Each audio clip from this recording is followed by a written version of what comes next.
this is positioned right up. Okay, so you've been on the very low calorie protocol now for 6 days? 4 days. 4 days, and the first week is by far the hardest. Usually it's because we're still trying to figure out, well, am I hungry? When should I eat? It's really the learning curve of your body, and you're now under the thumb. You know, it's not like we're practicing anymore. It's now we've got to be able to do this. You're kind of on the verge of starvation, but on the verge of gaining weight, you know, gaining a lot of fat and having all those hormonal ramifications if you don't follow this. So tell me how your first week went. Well, I feel like emotionally horrible about how it went, because I've been, you know, doing well for 3/4 of the day, and then I can't deal with it anymore, and then I binge, which I'm not a binge eater, but I ate like 15 small donuts and an entire frozen pizza one night, and that is not very unlike what I would usually do, but it got to be, I was at a 2 for hunger. Okay. So I was too hungry, Mm-hmm. and emotionally I was just couldn't stop thinking about these stupid chocolate covered donuts, which are my current addiction, which there's always something different, you know, but that's my current addiction. Yeah, it's the one thing that's the only thing that's going to take away whatever you're feeling. Yes. Yeah, it's predictable once you kind of understand that it's not what you're choosing that's the addiction. It's the other side of it, which is there's a feeling of insecurity. There's that feeling of which can come from self-batter. You're your own abuser. Mm-hmm. You know, and this is, I want you to know something, that the binge component to this for many people comes from feeling guilty. I feel very, very, very guilty. Yeah, and here's something that is going to really be refreshing for you. You are waiting too long. You're getting too hungry. Mm-hmm. And a lot of times when people get too hungry and then they're eating, and at some point while you're eating, you're really that hungry and you're feeling lack of control.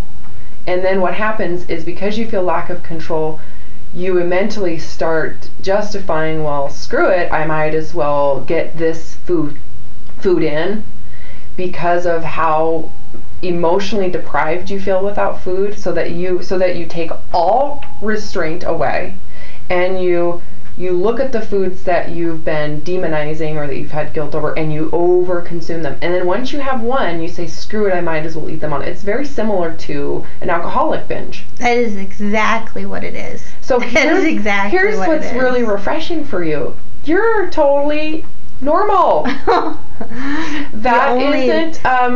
I just want you to understand that when the problem starts, when you start judging that behavior, we've got to take the judgment out. If I were to wait that long, my brain is telling me you need to eat fast and you need to eat now. It's incredibly painful, actually. It feels like impending death if you don't eat. And when I do eat, if I were to start judging that food like I did when I had my obsessive compulsive psychological illness, I would have felt the same way you did. In fact, I did feel that way. And then I would overeat, and then I'd have even worse guilt and shame. And then I would either exercise to remove the guilt and shame or purge or puke.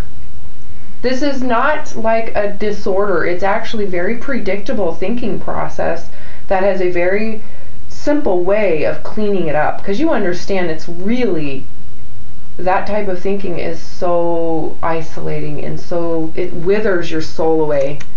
Isolating, yeah, that is exactly it. I know it. That's the word. I don't want you to beat yourself up anymore. Yeah. Because it's okay. Yeah, the only thing that you missed when you were describing it is that I feel like, okay, this is going to be the last time I cheat, so I need to get everything in. Yeah. You know. Because I'll start tomorrow. I'll start tomorrow. Yeah, that's very predictable. That's the only thing. Honey, how many people who are going to watch this are going to go, amen, sister, we've been there. And so here's the very simple solution, and it honestly, for me, it took a moment of care that you do not want to get that hungry. And the irrational thinking that comes with that type of hunger is not lack of self-discipline. Okay, good. Can I give you a hug? You've been thinking it's I fart. Yes. Come here. You don't. That is physiology. That's your physiology. You cannot tell the body not to do that. Because that's your body's way of saying, you've got to eat. Do what we're telling you. And if it's okay. Now, if we can prevent that, that's ideal. That's why I tell people never go below 3.5. Because you will have the impending emotional death threat feeling from the brain. Yes. Your blood glucose has taken a massive dive at that time. Now, if this occurs again, which it may, a lot of it's that learning curve that I talk about. The first week is so hard because you're still trying to figure out your own body. Mm-hmm. And so I want you to have those crackers with you that are on the protocol. Mm-hmm. Those will be very necessary if you get too hungry like that. So if your blood glucose is taking a dive, should you start with chicken? No. You know physically that it would take a long time for that hunger to go away with a piece of chicken. I want you to start with the crackers. Now, limit the quantity, right? Mm-hmm. And then that should help get your blood glucose up pretty quick. And then you sit there and then you can start preparing the food that is within the protocol for strength. When I was doing it I was feeling like I would have, what was on the protocol, but then I'd have, whatever, some of it, and then I'd be hungry like a half hour later. It may have been that that just is a sign that you didn't get quite to 5.5. You may have stopped at 4.5. So you see what I mean by you just got to start learning from it. Honestly, the problem has been that you've been so mean to yourself emotionally. You've just been an abuser. You are abusing yourself. In your life, I know you've been abused. You want to know why? Because you're acting like that abuser. I don't even need to know the story. Where did you learn this behavior? Mm-hmm. And someone abused you like this. It may have been psychological abuse, a psychological manipulation. It's all your fault. You suck, right? Mm-hmm. You can't do anything right. Everything you do is wrong.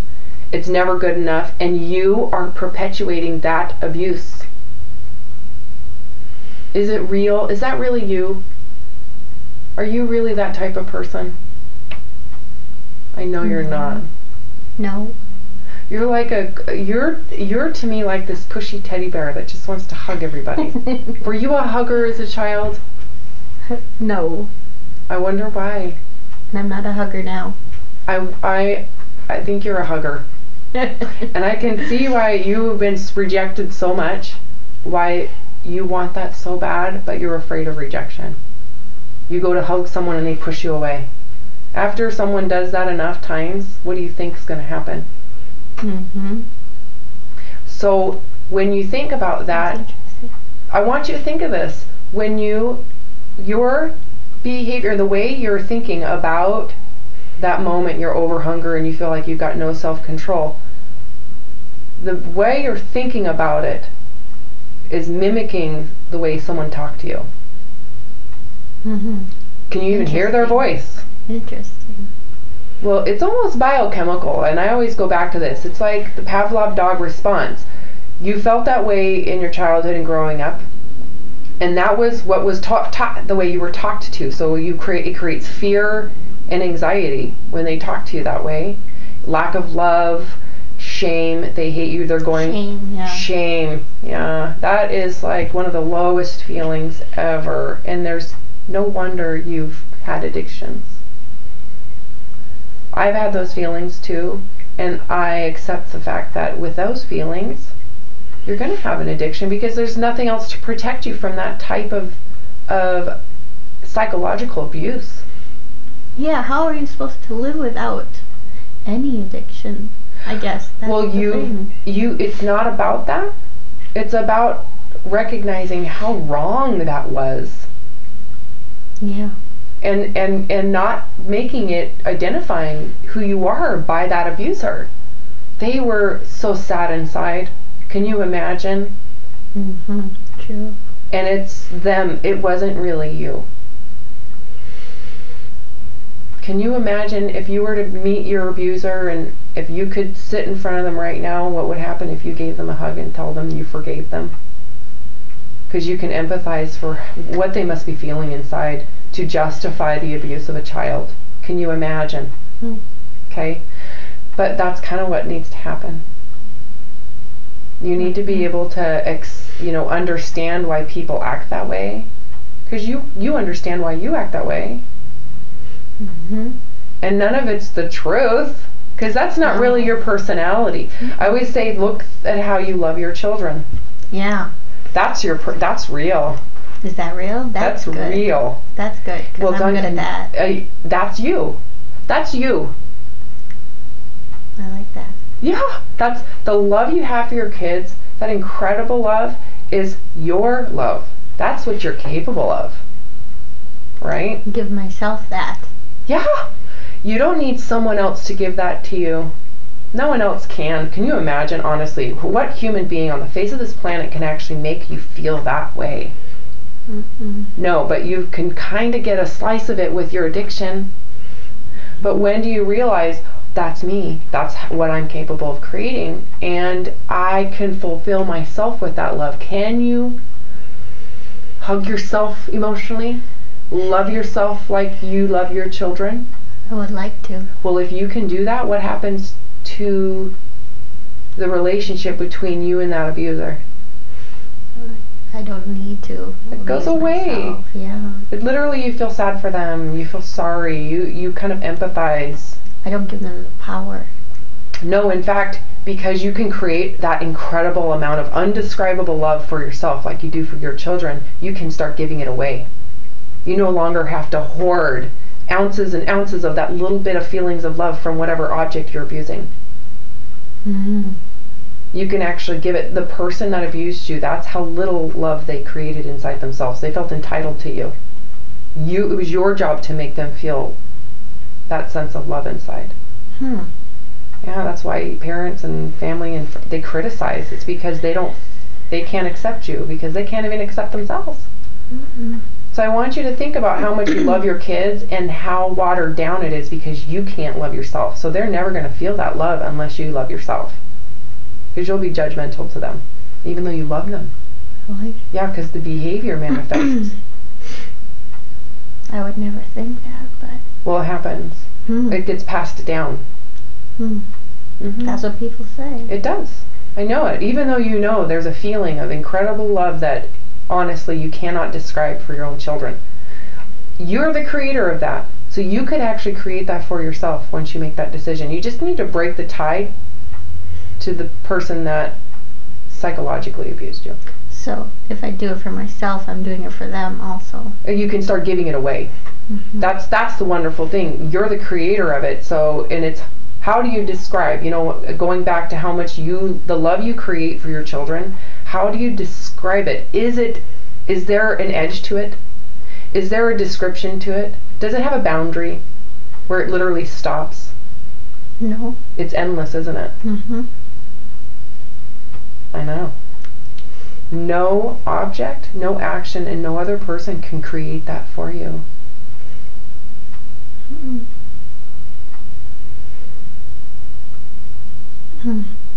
So if you can feel that, that incredible, just melt your heart. Now put that inside of yourself and think of yourself as your own child, the soul of yourself. Can you think of that? And think, oh my God, that is amazing. Can you do it? Sometimes I visualize myself as a child and loving myself like that. Okay, and that helps. Yep. Okay, so if your child got too hungry, okay, and came in the kitchen and was like, Mommy, Mommy, Mommy, I have to eat now, and they're screaming and crying and they're angry at you, right? Because you get irritable. And you saw them eat something, and then you knew they had guilt for it, and then you saw them binging it. How would that make you feel? Sad. Oh, because you're like, why would you have that hole deep inside. Where did that come from? Very true. From someone else, and you're that child. You need to just, wouldn't you want to scoop them up and say, you don't need any of that. You don't need it. I know. Exactly. I know. You need to do this for yourself. I can't do it for you. Denise can't do it for you. The protocols aren't going to do it for you. Yeah. Okay? So the next time you get that hungry, think physically, not emotionally. Okay? You need to have the crackers. Don't judge them. Once you start judging everything, you're now your abuser. Yeah. And then recognize too that, are you being emotionally deprived? The emotional deprivation is that lack of love that we're talking about. Are you feeling lack of love? I shouldn't be. I have lots of it. I know that, but you have to create it. That's where my point is. Yeah. Those moments you feel that shame, you're feeling cold and isolated and literally next to nothing. You're a pile of nothing. Yeah. Where is that coming from? True. It's in yourself, because you know your kids love you. You know your spouse loves you. You know that, right? So you know that it doesn't matter if they love you. No. You have to fulfill that for yourself. That I love myself. Yeah, and if you do, right, what happens to your need for food? Would you need to compensate? I don't think so. You wouldn't have any guilt either, because you wouldn't be judging it. That's the abuser. You don't need to judge it, because you love and accept yourself. So you're recognizing, I'm hungry, I need to eat, and I shouldn't have guilt. True. True. So today we're going to do it again. Yeah. And it's not about restricting yourself to compensate for what you binged for last night. Okay.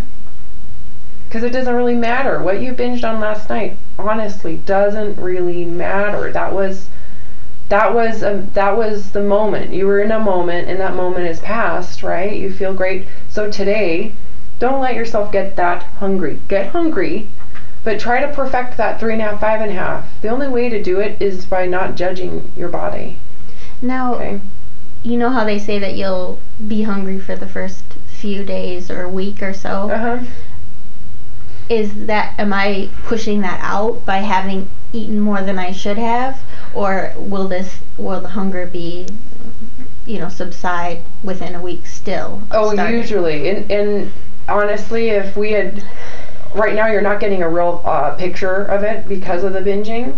So we're just starting new. I can't even tell you that. Let's just find out today. Okay. You've got to be able to recognize, emotional desire. But you're saying the combination was like very hungry physically and emotionally. Well, if you hadn't have gotten that hungry, would the emotion part have dissipated? I think it would have. I totally agree. This is why I think a lot of people judge themselves, and that's the emotional beginning. It's the judgment, then the guilt. That's why I tell people you need to stop judging food as if it's a religious thing. You should not have guilt. Food is just chemistry. Now, granted, some chemistry is better than others, but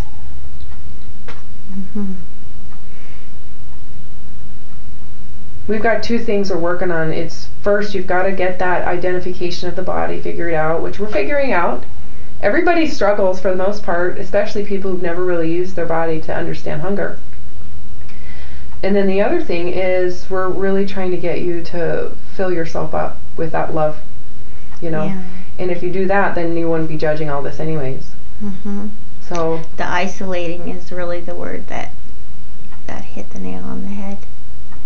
That really. Well, it makes some sense. And I'm even like more isolating because of this, like starting to hide food from my husband, which I've never done before. Yeah, and that's giving food so much power. Oh my God, you are giving food. So I feel all of that alone. love is in the food.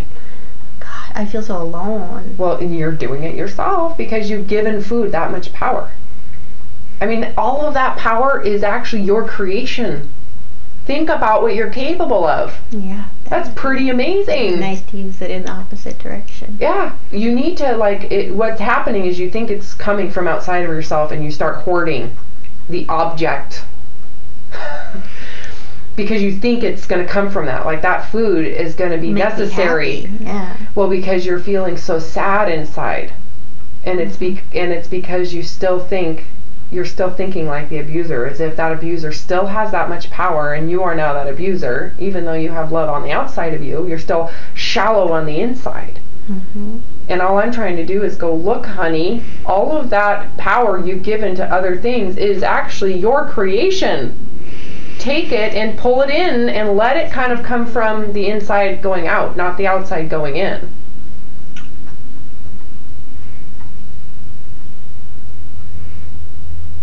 Can you picture that? I'm trying. Like a fountain inside.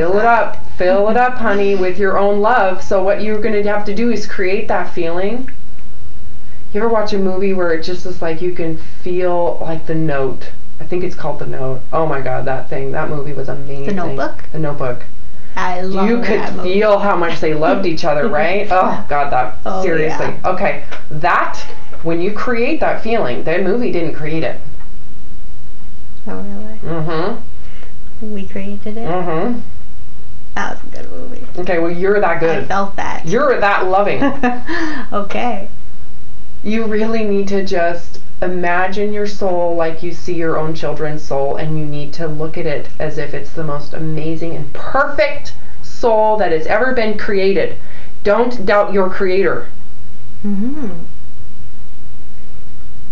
And the sadness of the people that took advantage of your soul, they sucked the life out of you because they felt like they couldn't create that love for themselves. They thought it was your job.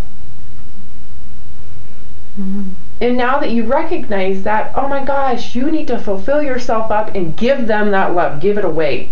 Because they need it, man. Yes, they do. Instead of them entitling themselves to you. And you're an adult now, too. So you're not still living the trauma, but yet you perpetuate it because you believed that frame of thought. I'm repeating myself. I'm not trying to, but... No, you just don't even know you don't even know that you're continuing it. Yeah. Exactly. But it's nice that you say that. Then it helps me understand it. Well, then it's within your... Power. It's your power. It's not theirs. They're not taking it anymore. And that's where it starts. You need to feel that love. Think of The Notebook. Create that feeling and go, oh my God, that is your soul is amazing. You need to believe it. You have to feel that and think, oh my gosh, where has my life gone? And it starts instantly. It doesn't start after you've peeled the onion. It's instant. You can peel the onion later after you get it. Mm-hmm. You know? It doesn't take time. It takes a moment of recognizing that and then allowing yourself to feel it. You just have to take a moment to create that and feel it and go, oh my gosh. And if you can create that within yourselves and love yourself the way that, if you're religious, the way that God loves you, you're done. It's over. That's the answer. Yeah. Unconditional. Mm-hmm. It doesn't have to have a rule that you have to follow. There is no perfection. Because if you think of the love that you create for other people, is there perfection? What's defining that perfection? It's constantly moving. It's just, there's no boundary to it. It's so powerful. True. It's not forced. Mm-hmm. It just is. It exists. It's there. You need to do that for yourself. So when you get extremely hungry, you eat food, and you don't need to feel like you got to hoard, because that food really doesn't give you that anymore, does it? Because you create it all the time. All right. How do you feel? Like I have a new shot at this. Like I have a new way of looking at it. Well, do you understand your behavior a little bit better? Yes, I kind of am forgiving myself a little, so that feels good. Because it makes sense. I mean, it really does. When you take a look from the outside, it's like, oh, no wonder. And I feel a little bit less of the powerlessness, if that's the way to say it. Yeah, food is an inanimate object. I feel a little more powerful over it. So. Well, it's your power. You just have to keep it inside. I mean, let it build up inside of yourself. Don't continue to think like you have to go fill it up from somewhere outside. Because I was feeling like I can't control this. It's like it's not even my choice. It's just, it has to happen. That's the abuser. That's the abuse still coming. Giving them power. Oh, totally.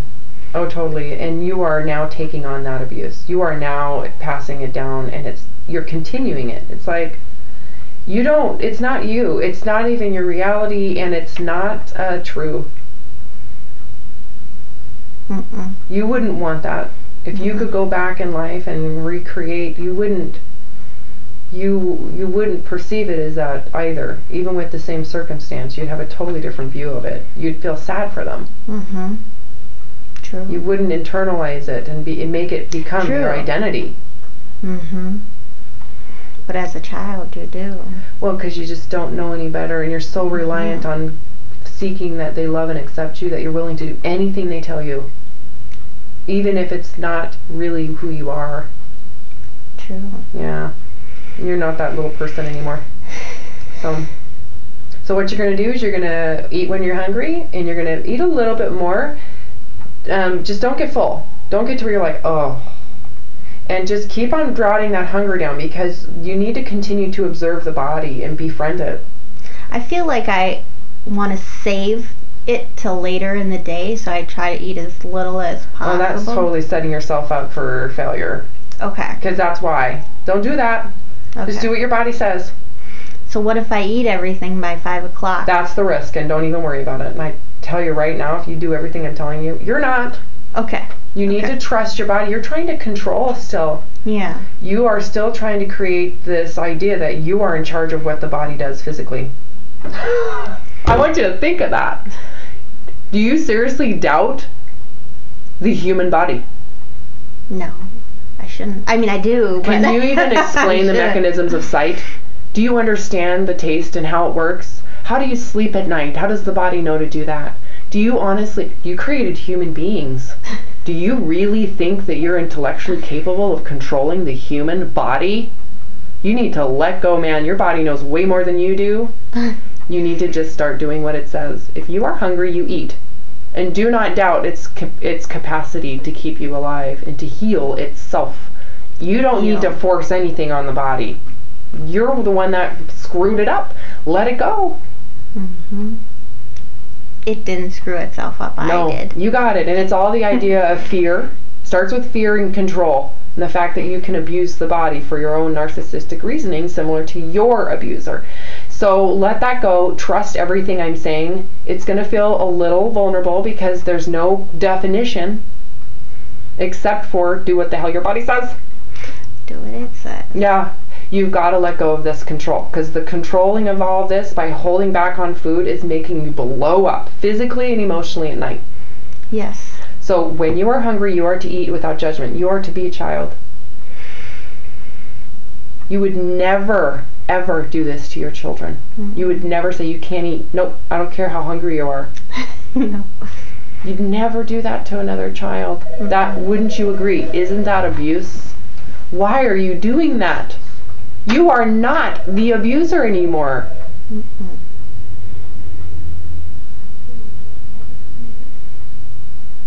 I bought those shakes. They should help. Yeah, I haven't really been utilizing them. Well, that's because you think that it's okay to starve all day.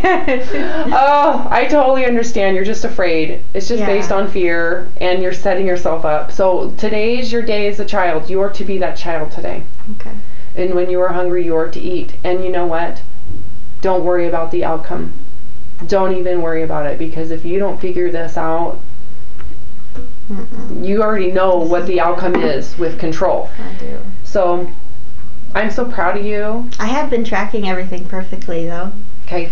And even tracking when I'm not, I track the bad things too. Good. So I'm at least being honest about it. And And you need to love yourself. Oh my gosh. Love yourself for and understand it. Almost like you kind of need to giggle with yourself. Like, this is just kind of funny. Human behavior. It's so funny. True. I like know. It's true. Oh, honey, I have been there. That was my psychosis. And it was just straight psychological murder. It was awful. And I'm so happy to help you. I'm so glad you're here to help. Because I think I have a shot at it this time. Oh, absolutely. Today. You just need to trust me and let go of your grip, and you need to just be okay with the human body. It knows what it's doing. And what's so nice about letting go of that control and trusting the human body, oh, it's almost like you can sit back and relax. Mm-hmm. It's like having that mom that always fixed, had to, it's like your protection, your body. Use it as your protector at this point. It needs to be that. The physical cravings for sugar and stuff like that, those go away in like 2 weeks. You should absolutely. There is definitely some, biochemical reaction to sweet. Mm-hmm. It starts emotionally and then it reacts. Yeah. So it starts from having like physical. Absolutely. You just need to, you're in rehab. Get through it. Yeah, and know that there's sunshine, man. And how bad do you want to get there? Yeah, it's just like rehab. It's like, who cares if you're smoking cigarettes and you really don't ever want to touch another one again? You hate it. You'll deal with the physical stuff. Yeah. Anybody who's actually been through drug rehab will tell you the actual physical stuff is way easier than the emotion. True. I know. So you know as well as I do. True. Get over the 2 week. In fact, it could be literally maybe more like a couple days. Yes, very true. So have hot tea. Heat will help those cravings. Oh. Hot tea or chicken broth, the sodium. I have chicken broth at home. Drink some chicken broth and just breathe through it. Breathe through it. Yeah. Read a good book. Go watch The Notebook. I bawled, literally bawled. I was so embarrassed in the movie theater. Anyway. I have your other book that you recommended on order through my library. Power versus Force. Power versus Force. It's a tough read. Anybody who's reading Power versus Force, it's really crazy in the beginning. It's like, what the heck is, he's like smoking peyote or something like that. But it's amazing when you get to the center of it, because he talks about these states of consciousness. You realize, well, when you get there, you'll figure it out. Yeah, I was wondering, because when I was reading the description and things like that, it didn't seem, I couldn't figure out how it was in line. It's not about emotional eating. It's really about the way you perceive yourself and where you're at in your state of consciousness, how you're perceiving the world. Is there any other books, besides that you'd recommend? Because I don't know if I would. You're not ready for that. And I don't know if I'm ready for that. You might not, although you would get it. Complicated books, it's not like I'm not intelligent, but... Oh, that isn't even the question. It's a matter of, it needs to be something that you want to read. Yeah, exactly. And I like your book. The Power of Now by Eckhart Tolle. Oh, is that the one that Oprah did? She's done The Power of Now and New Earth. He's done this. I've been there with him. He's done it. I read his book and went, this man knows exactly what I've been. He knows it. He's done it. He's been to the bottom and came powering out the top. Really? Mm-hmm. It's like Willy Wonka and the Chocolate Factory when they take that, elevator in the end and just whoosh out the top of the ceiling. Yeah. That's what happens emotionally when you do it. Because I went through some of the things with Oprah, but I think it was a New Earth that she was doing. The online... Yeah, I'm going to go ahead and turn this off. Yeah. All right. The online web. Thanks for sharing.